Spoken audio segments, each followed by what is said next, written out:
Cuando se piensa en la acción del diablo sobre las personas, enseguida nos viene a la cabeza la imagen de la niña de El Exorcista, pero esto es una visión parcial de la realidad. Los ataques diabólicos son de muy diversos tipos y la posesión es solamente el más intenso de ellos. En los últimos años, como resultado de la inmigración y la llegada de culturas animistas, son frecuentes los maleficios. También la santería y sus amarres para ganar afectivamente a una persona. Y las prácticas de la nueva era, con su apego a las religiones orientales, introducen el culto al demonio en formas insospechadas por sus practicantes. Quien hace esta reflexión a Religión en Libertad es un exorcista que ejerce su ministerio en una diócesis española, cuyo anonimato respetamos para proteger el trabajo que realiza día a día. Le preguntamos en particular por los amarres, de moda incluso en los jóvenes. Es una obsesión diabólica en el plano emocional, de los afectos. Para entender bien su alcance hay que ir un poco más atrás, añade, y explicar todas las formas con las que los demonios nos atacan. La tentación es el ataque ordinario de los demonios para apartarnos de Dios, que es apartarnos de la felicidad. Pero los demonios, cuando se producen circunstancias especiales, atacan de manera extraordinaria. Son los 7 ataques preternaturales. Por un lado, la infestación de lugares, objetos como amuletos que se convierten en instrumentos para dañar a las personas, y de plantas o animales. Y luego, más directamente, a las personas está la vejación, que consiste en ataques a nuestro entorno, golpes, accidentes, empujones. Le pasaba, por ejemplo, al Padre Pío o a San Juan María Vianney. Los demonios les pegaban palizas por las noches para evitar que cumplieran con sus obligaciones, dice nuestro interlocutor.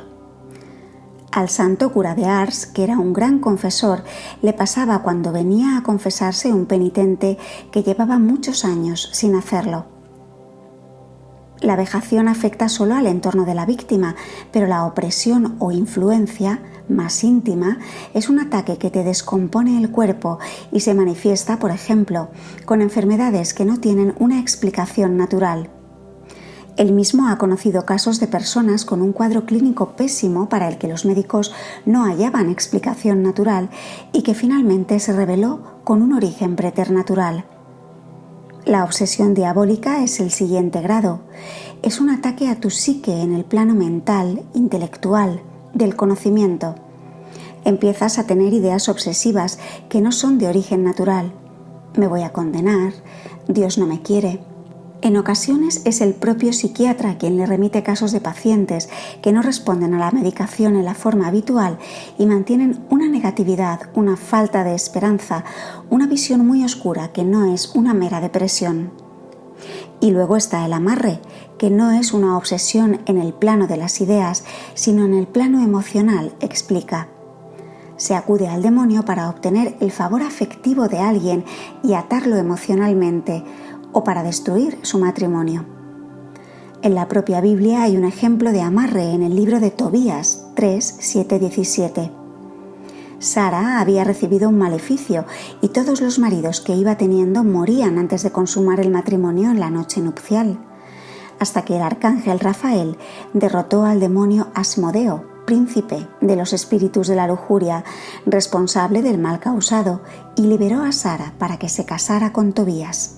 El amarre no actúa sobre la inteligencia racional, sino sobre la inteligencia emocional, sobre la afectividad, insiste el exorcista consultado. Y cita el ejemplo muy frecuente de personas que se sienten atraídos primero o son incapaces de romper después con quienes les han hecho víctimas de un amarre a pesar de que les arruinan la vida. No la quiero, pero no puedo dejarla. Recuerda que le decía un hombre a quien una mujer que había acudido a este tipo de hechizos obligó a cambiar de ciudad y de trabajo. Me he encontrado bastantes casos de amarre que no tienen explicación humana, continúa. Cuando hay un amarre por una brujería, la persona que amarra tiene que estar cerca del otro, porque no puede permitir que se le pueda acercar a alguien que rompa la influencia sobre su corazón. Es una situación muy angustiosa que hace que el interesado se descomponga. Por último, como la más grave de las afecciones preternaturales, está la posesión. Los diablos, normalmente siempre son varios, se meten en el cuerpo en función de los defectos principales que tenga la persona y lo dominan. El poseído, cuando entra en trance, porque no lo está continuamente, pierde el control sobre su cuerpo, en unos casos siendo consciente de ellos y en otros no. Estar poseído no tiene nada que ver con ser satanista, aclara. Los satanistas trabajan para el mal y tienen una compenetración con los demonios. Son satélites de Satanás y puede ser que en un momento dado se queden poseídos, pero normalmente no es así, porque lo que quieren los demonios es que hagan el mal. La cuestión fundamental que preguntamos a este exorcista es si una persona puede lograr el influjo diabólico sobre otra sin su consentimiento, por ejemplo, con un amarre, y la respuesta es afirmativa.